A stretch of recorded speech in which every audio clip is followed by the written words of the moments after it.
hiruk-pikuk kota Tokyo yang modern, di suatu sudut yang tenang, berdirilah sebuah bengkel sederhana. Di sanalah seorang pemuda bernama Soichiro Honda, dengan tekad bulat dan semangat membara, merintis jalan menuju mimpinya. Soichiro, yang lahir di sebuah desa kecil di prefektur Shizuoka, sejak kecil telah menunjukkan ketertarikan yang besar pada mesin.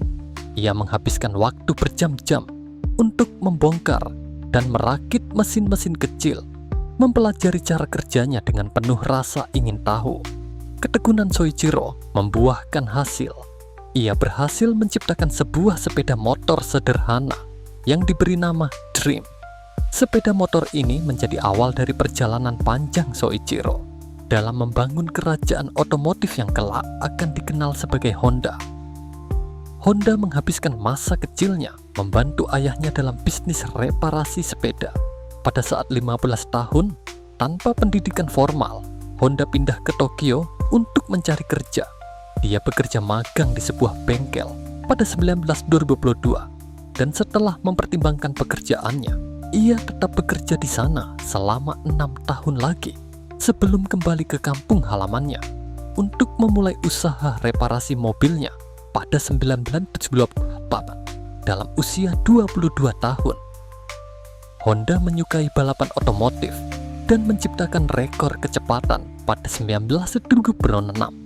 Dia kemudian mengalami cedera dalam sebuah kecelakaan yang parah.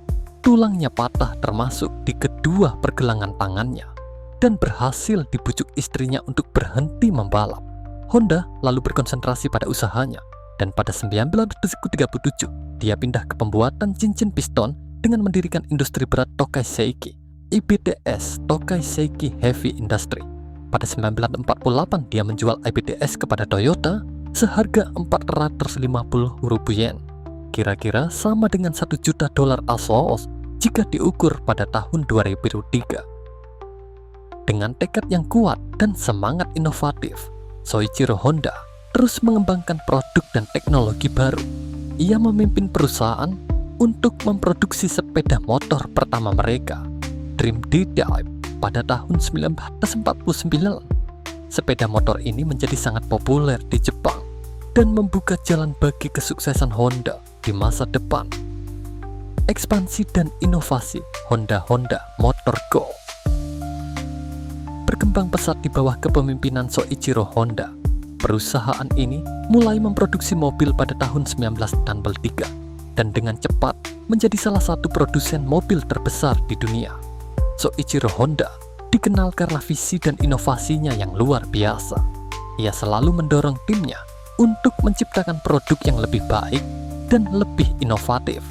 Soichiro Honda juga dikenal karena filosofinya yang unik dalam bisnis. Ia percaya bahwa kebahagiaan pelanggan adalah tujuan utama. Ia juga menekankan pentingnya kejujuran, kerja keras, dan semangat pantang menyerah dalam membangun sebuah perusahaan yang sukses. Akhir perjalanan Soichiro Honda. Soichiro Honda meninggal dunia pada tanggal 5 Agustus 1991 pada usia 44 tahun. Ia meninggalkan warisan yang luar biasa bagi dunia otomotif. Perusahaan yang didirikannya terus berkembang dan menjadi salah satu produsen mobil dan sepeda motor terbesar di dunia. Warisan Soichiro Honda adalah sosok yang menginspirasi banyak orang. Ia menunjukkan bahwa dengan tekad, inovasi, dan semangat pantang menyerah, seseorang dapat mencapai kesuksesan yang luar biasa. Warisannya tidak hanya berupa perusahaan otomotif yang sukses, tetapi juga filosofi dan nilai-nilai yang terus dipegang teguh oleh Honda Motor Go. Hingga saat ini, Soichiro Honda dikenal sebagai sosok yang visioner, inovatif, dan bersemangat. Ia adalah contoh nyata bahwa dengan tekad dan kerja keras, seseorang dapat mencapai mimpi-mimpi yang besar. Kisah hidupnya menjadi inspirasi bagi banyak orang untuk terus berjuang dan berinovasi dalam mencapai tujuan mereka. Honda tetap menjabat presiden perusahaan hingga dia pensiun pada 1973, kemudian tinggal sebagai direktur dan diangkat sebagai penasehat tertinggi pada 1983. Setelah pensiun, Honda menyibukkan dirinya dengan pekerjaan yang berhubungan dengan yayasan Honda. Dia meninggal pada 1991 karena gagal lever.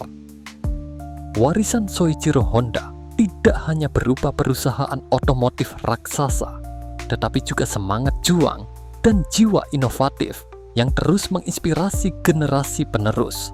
Kisahnya akan terus dikenang sebagai bukti nyata bahwa dengan tekad dan kerja keras, manusia dapat mencapai hal-hal luar biasa.